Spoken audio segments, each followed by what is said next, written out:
할렐루야. 사랑하는 대강의 가족 여러분, 오늘 하루도 하나님의 말씀과 동행하는 삶이 되길 소망합니다. 오늘 함께 나눌 하나님의 말씀은 룻기 4장 9절에서 12절 말씀입니다. 보아스가 장로들과 모든 백성에게 이르되 내가 엘리멜렉과 기룡과 말론에게 있던 모든 것을 나오미의 손에서 산 일에 너희가 오늘 증인이 되었고, 또 말론의 아내 모압 여인 룻을 사서 나의 아내로 맞이하고 그 죽은 자의 기업을 그의 이름으로 세워 그의 이름이 그의 형제 중과 그곳 성문에서 끊어지지 아니하게 하매 너희가 오늘 증인이 되었느니라 하니, 성문에 있는 모든 백성과 장로들이 이르되 우리가 증인이 되나니 여호와께서 내 집에 들어가는 여인으로 이스라엘의 집을 세운 라헬과 레아 두 사람과 같게 하시고 내가 에브라스에서 유력하고 베들레헴에서 유명하게 하시기를 원하며, 여호와께서 이 젊은 여자로 말미암아 내게 상속자를 주사 내 집이 다말이 유다에게 낳아준 베레스의 집과 같게 하시기를 원하노라 하니라. 아멘. 오늘 본문을 보면 보아스는 장로들과 모든 백성 앞에서 자신이 나오미의 손에서 밭을 샀으며 또한 말론의 아내 룻을 사서 아내로 취하고 그녀에게서 낳은 아들로 하여금 그녀의 죽은 남편 이름으로 그 기업을 이어가게 할 것임을 선포하였습니다. 즉 보아스는 자신이 기업물을 자로서의 의무를 성실히 준행할 것을 약속한 것입니다. 그러나 사실 이와 같은 일은 보아스에게 너무나도 커다란 손해가 되는 일이었습니다. 보아스가 자신의 돈을 들여 사는 밭은 결국 보아스의 소유가 되지 못할 것이고, 또한 룻을 아내로 맞아서 낳은 자녀도 결국 그의 자녀가 될 수 없었던 것입니다. 그런데 왜 보아스는 이처럼 손해보는 일을 적극적으로 행하였던 것일까요? 그것은 바로 이 일이 하나님께서 명하신 일이요 또한 선한 일이었기 때문입니다. 즉 보아스는 비록 자신이 손해를 보더라도 하나님의 뜻을 이루며 선한 일을 할 수 있는 기회를 놓치려 하지 않았던 것입니다. 결과 보아스는 룻을 통하여 얻은 아들 오벳으로 말미암아 다윗과 예수 그리스도의 조상이 되는 커다란 복을 받았던 것입니다. 이처럼 선을 행할 수 있는 기회가 주어졌을 때 그 기회를 놓치지 않고 선을 행하게 된다면 하나님께서는 반드시 그 선을 행할 자에게 복을 내려주시기 때문입니다. 이 사르밧의 가부를 보십시오. 그녀는 자신과 자신의 아들이 한 끼 먹을 양식밖에 없음에도 불구하고 그 양식으로 하나님의 선지자 엘리야를 공개하였습니다. 곧 그녀는 선을 베풀 수 있는 기회가 왔을 때 그 기회를 잃어버리지 않고 선을 행하였던 것입니다. 그 결과 그녀는 흉년이 끝날 때까지 먹을 곡식과 기름이 떨어지지 아니하는 큰 복을 받을 수가 있었습니다.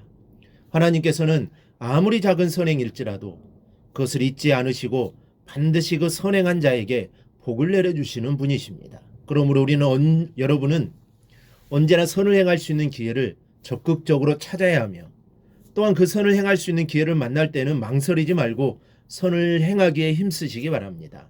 항상 선을 행함으로 넘치는 축복 가운데 살아가는 여러분 모두가 되기를 바랍니다. 오늘은 이 보아스의 룻을 보며 행복한 가정에 대해 잠깐 살펴보겠습니다. 먼저 인생관이 같아야 행복한 가정이 될 수 있습니다.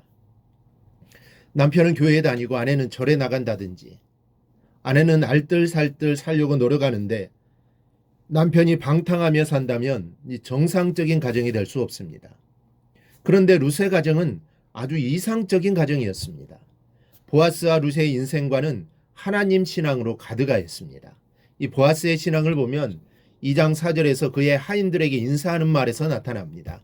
여호와께서 너희와 함께 하시기를 원하노라. 뿐만 아니라 그런 하인들에게도 하나님에 대한 신앙을 잘 심어준 사람입니다. 하인들이 보아스에게 화답하기를 여호와께서 당신에게 복 주시기를 원하나이다. 이런 인사하는 것으로 보아 보아스의 신앙적 삶이 역력히 드러나고 있습니다. 또한 룻의 신앙은 1장 16절에 잘 나타나 있습니다. 어머니의 백성이 나의 백성이 되고 어머니의 하나님이 나의 하나님이 되시리니. 이 한 절만 보더라도 룻의 신앙을 알 수 있습니다. 두 사람 모두 한 마음 한 뜻으로 하나님을 경외하며 하나님의 영광을 위해 살고 하나님의 영광을 위해 죽는다는 신앙이 확고했기에 행복한 가정이 될 수 있었던 것입니다. 또 하나 행복한 가정은 축복받는 가정입니다. 보아스가 장로들과 모든 백성을 증인으로 삼고 룻과 정식으로 결혼을 선포합니다.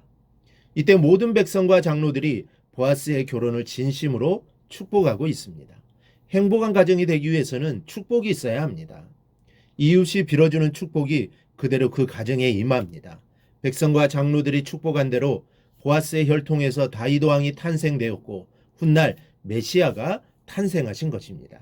이보다 더한 축복이 어디에 있겠습니까? 오늘부터 우리 대강교회 성도들도 서로 축복하는 분들이 되십시오. 당신의 집에 주님의 은총이 넘치기를 빕니다.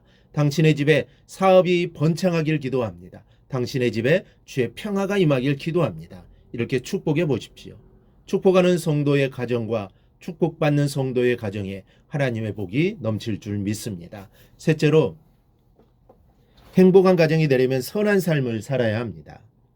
남에게 상처를 주면서 어찌 행복한 가정이 될 수 있겠습니까? 성경은 심는 대로 거둔다는 인생의 진리를 말씀하고 계십니다. 악을 심으면 악을 거두고 선을 심으면 선한 열매를 거두게 되어 있습니다. 보아스를 보십시오. 가난한 나오미와 룻을 선대하는 그의 성품 위에 하나님의 은총이 날로 갈수록 번창했습니다. 룻을 보십시오. 시어머니를 선대하던 공경하였던 그 덕망 위에 하나님의 축복이 넘쳐 메시아의 혈통의 어머니가 되었습니다. 선한 삶은 하나님의 보좌에 상달되어 메아리처럼 다시 돌아올 것입니다.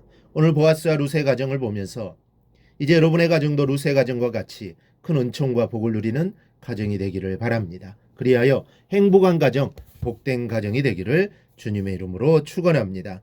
오늘 묵상한 말씀을 굳게 잡고 삶으로 실천하며 살아내는 대강의 모든 성도들이 되기를 축복합니다.